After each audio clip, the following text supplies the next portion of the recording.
Prince of the Capital 300, a.k.a. Mr.JrseyWorthy, the founder and creator of the Lay with the Left podcast and the creator and founder of Jersey Worthy Media Group. It's been a while since I've seen y'all guys, but we are back, man. We are back for good, man.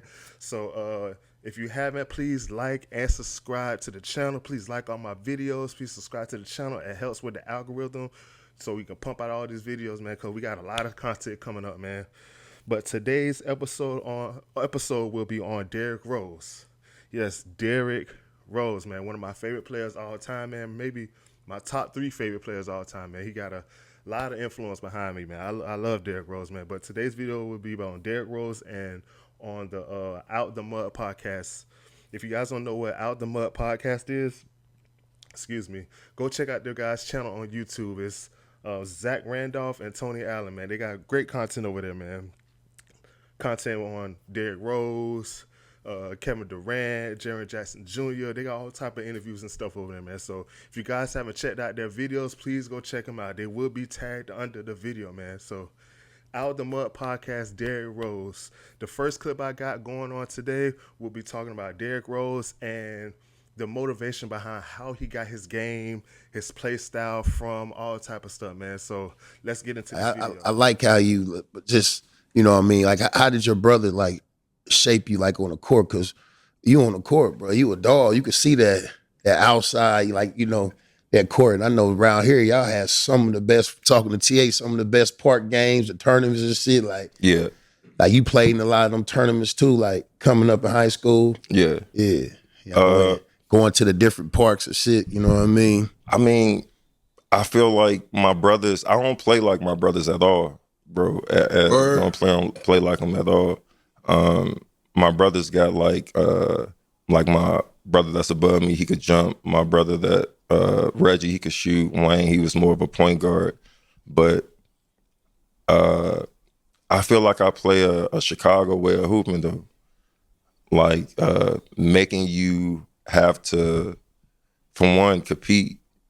Like, if I could sit out and shoot jumpers, all that's really not competing. But if I see that, if I'm weighing your ass down from driving and bumping you the whole game, and I see that it's affecting you, I'm gonna do that the whole game. And trying to get under people's skin in a way. But the competing side, and I want to stick you too. That's another thing I want to talk about, like matchups. Like, I feel like that is a huge part that's in the game. Like, when you really think about matchups, but sticking someone. Because I remember when I came in the league, if I seen that somebody that wasn't, that like, if it's the matchup that night, me and TA, after the tip, if I see that you not sticking me, y'all could call off that matchup. It's not a matchup tonight. Right. He's not sticking me. A cross matchup. No, he's call off that matchup. I'm saying that to say, because it's deeper than just the view of it, what we just talking about. Now, if we really want to talk about NBA basketball and go deep into it, let's talk about in the playoffs. If you're not sticking your matchup in the playoffs, your ass is, for one, not gonna play, or you getting targeted the whole game. Yeah, they gonna pick on you. Sure, that's one thing they gonna do. They gonna pick. So come on, bro. Hell yeah. I'm squashing that. I'm sticking my matchup. So that's what I'm saying. You telling me that you been ready to lock up since the shorty. That's been your mindset. Oh, shorty nice. It's me and him.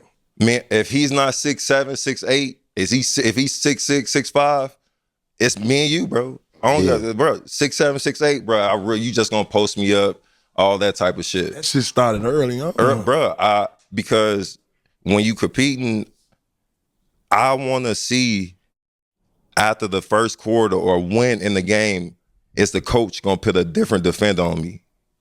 And once I see them put a different defender on me, I know that somewhere down the line in the coaches, some coach went up to the head coach and said that he couldn't stick him. And the head coach agreed to that. And they went to the person that you put in the game, and they think that he's the answer to the problem. Try to stop it. Yeah. No. By listening to the words that he's saying, it kind of makes sense. No, he got that Chicago style of basketball, which he does. Looking at guys like him, Pat Bev, a lot of people don't know AD's from Chicago. Will Bynum, Isaiah Thomas, like straight guys who just hard nosed, get after it, gritty, get at the rim, aggressive on defense, just got that gritty mentality, man. That's that Chicago basketball, man, and I love that's something I really love about Derrick Rose, man. He just no matter what, he putting pressure on the rim, man. Like, and he got that I never quit attitude, similar to Pat Bev, man. Like that's why I kind of like Pat Bev, because he also has that get after it mentality, man. Like it's no stopping them guys. They just gonna get straight to it, man. He was talking about his brothers and stuff like that, but he really don't play like his brothers. Well, that kind of makes sense, because when you growing up playing with like family and stuff like that, look at for example, look at the Ball family. Like none of those brothers play alike. So when he said his play style doesn't really mimic his brothers, and that his brother was really a shooter. One of his brothers really a shooter. The other one's a pure point guard and stuff like that. It really makes sense, because usually that's how it is. None of the brothers play alike. They all got their own style and stuff like that. But yeah, that was a good one. Now, we all seen these different podcasts and stuff like that where all these athletes asked each other who was like some of the players to bust your ass and stuff like that.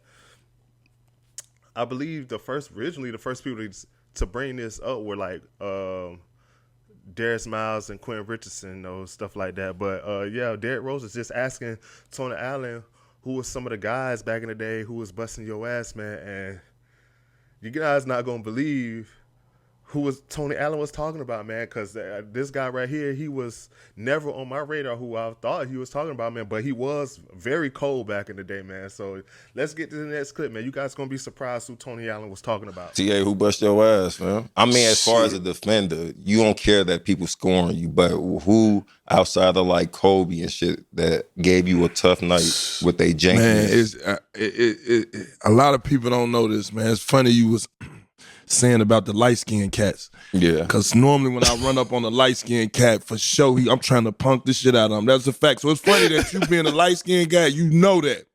So this specific guy, Kevin Martin. He got an unorthodox shot. Yeah. He get into the foul line. Every time he go to the rim, he talking, Yeah. And I used to be like, shut your bitch ass up in the game. Like I used to just be on his head. And it was like, damn, but then I found out he was nice. Like, he was really nice. Yeah. Like, because he'll lead the building, like 6 for 19, but he'll get to that line and had 30. I'll be like, damn, why is, and I'll be on the sideline at the end of the game. And they'll beat us a few times. So his game was just so unorthodox to me, and I couldn't really gather it. But as I got older, when I got to Memphis, I noticed that he come like this on his shot.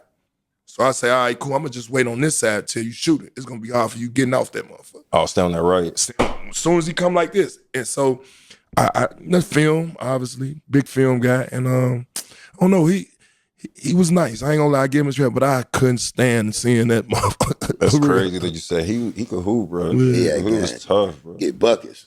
Yeah. I find it crazy that Tony Allen brings up Kevin Martin's name, because out of all players, he's talking about Kevin Martin. Not to shit on Kevin Martin or anything, because he was an amazing player, but that was just the last name I thought about, because you hear Tony Allen, he talks about guys like Dirk, Kobe, T-Mac, all those different guys, but he brought up Kevin Martin, bro.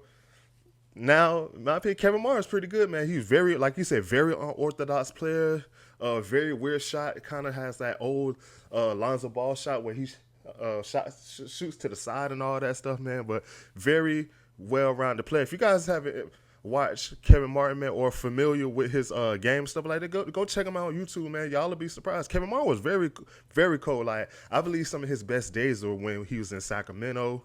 He had days, I believe he played for Houston and stuff like that. I know he played for Minnesota and stuff like that. But Kevin Martin was cold, man. But I didn't know I didn't know Tony Allen would bring his name up. But kudos to Kevin Martin, man. Very cold player, man. Very cold player, man. Y'all go check him out if you haven't seen who he is, man. But in this next clip, Derrick Rose will be talking about winning Rookie of the Year and all that stuff. And what that did to his mentality and stuff like that. So let's get into this video. So it don't take us by surprise that, you know what I'm saying, you finished that year strong, you know, getting Rookie of the Year, you know, bringing that trophy home to the hometown. Talk about that feeling. Oh, winning Rookie of the Year? Yeah, winning Rookie of the Year. That comes from my brother, Greedy, always like telling me, during that time, he was telling me I could win it. Like, Shorty, you cold. That's how he used to, man, you could win that shit. And I kind of like fed off that, where I never told him this either, but hearing him tell me like how good I am, because he never expressed himself like his feelings like towards me at all. So hearing Tough him, love. all toughness, nigga. They ain't there's love there, but all toughness though, nigga. So yeah, he the nigga that report card fucked up. He cursing me out, doing all that type of shit, calling me dumb, doing all that type of shit. So he whenever I heard him talk about me, whenever I heard him talk about me to like other people in like a crazy, or just brag about me, it makes me feel good, because I never heard him say that to me like when we like by ourselves. So he'll be like, man, my brother, that'd be my first time hearing it. So I'm like, damn, I never knew that you thought I was that cold. Like, you expressed like you knew that I could hoop, but hearing you say or go to a whole nother level as far as like being verbose about it, it showed me like, or it gave me some type of power like that I needed with me, like going through the confidence shit that I was going through at the time, or even figuring out who I was as a rookie. Like, damn, my brother said I'm cold. I could really, like, I really can win that shit. Greedy, you see I'm close to winning that shit, bro. I won that motherfucker. Word. Some shit like that. Shout out to G, man. He damn sure put the battery in your back. That's a fact, bro. That's a fact. Man, from that clip alone, man, that just made me smile, because growing up as a D.Rose fan, I don't have any brothers. I got 4 sisters. Seeing that the love between him and his brother is so deep, man. I'm all about family, and I can really tell that he genuinely has nothing but love and respect for his brother. He looks up to his brother. Big as D.Rose is, think about that, man. This guy's a multi-millionaire legend in basketball, man. I'm talking about cemented into basketball greatness. You know, looking up to his brothers and the guys that's been around him, man. That's what his motivation was behind winning the MVP. Not the money, not the friends, not the fame, not his mom, his brother out of all people, man. I can really respect that, man. He's honestly his brother's keeper, man, and I like seeing stuff like that, man. So that's genuine love right there between family, man. And I like to see family like that. We need more stuff like that around this world, man. And I really like that, man.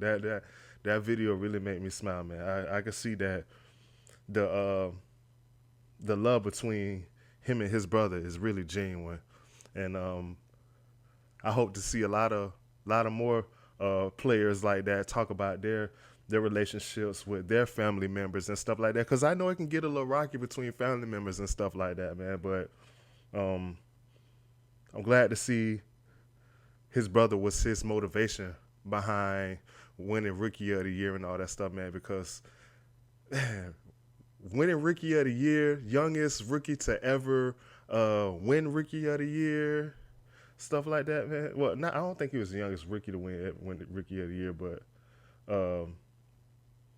he definitely made an impact as a rookie. He was the youngest player to win MVP. That's what he was. But to be a rookie, to come in with the big name as he is, you know, usually when these players come in with a big name, they come at you. These NBA players are coming at you. They bring in everything they got to prove that, hey, this is a man's league. So to D.Rose to stand 10 toes down and thank his brother for putting the battery in his back, all due respect, man.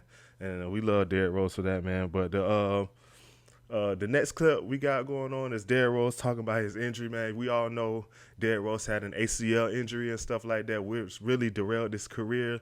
He had a great comeback from it, but really derailed his career, man. And it really hurt because me personally love D.Rose. Now, everybody knows T-Mac is my guy. T-Mac is my Michael Jordan and stuff like that. Allen Iverson's the reason I started playing basketball. But when D.Rose came along, man, that was my guy. One of my favorite players all time, always will be. No matter who or what player comes along, D.Rose will always be one of my guys, man. So in this clip, D.Rose will be talking about his injury. Let's get into out the clip. mud. While we talk about out the mud, we talk about all of the greater things that we've accomplished and what we've done, but we also got to talk about the pitfalls, injury. Yeah. Explain the ACL injury, how it happened, and did it affect you mentally? So, of course, the story of Tibbs. People mad at Tibbs for putting me back in the game and all that type of shit. I am too. Me too. But shit happened, bro. It was meant to happen. His ass can't come on 79th Street. He cool, though. He might get a D-Rose pad, but motherfuckers still mad at you, Tibbs. We fuck with you, though. Don't it? So, of course, the pop, I knew that I tore my shit right away. Your nerves started to shaking your leg and you can't control the nerve. Like all my shit, like something really happened. Tried to walk, couldn't walk. Get to the MRI machine. I'm not crying this entire. I get to the MRI machine. I started to cry because that was the first time I was by myself. From when they got me up off the court to me them getting me in the back, to me seeing my mom, to getting in the car, to getting in that machine. That was the first time I was by myself, and it hit me. Like, damn, what happened if this motherfucker is tore? Like, it's over. Get out the machine. They tell me that it's tore. I fucking break down crying. My mom there, she's trying to help me.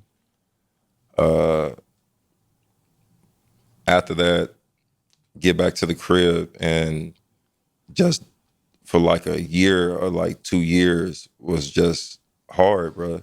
Just trying to figure out like your rhythm. You know how when you tell your shit, you timid a little bit on the way back. Put too much pressure on it. Pressure, you gotta get through the scar tissue first.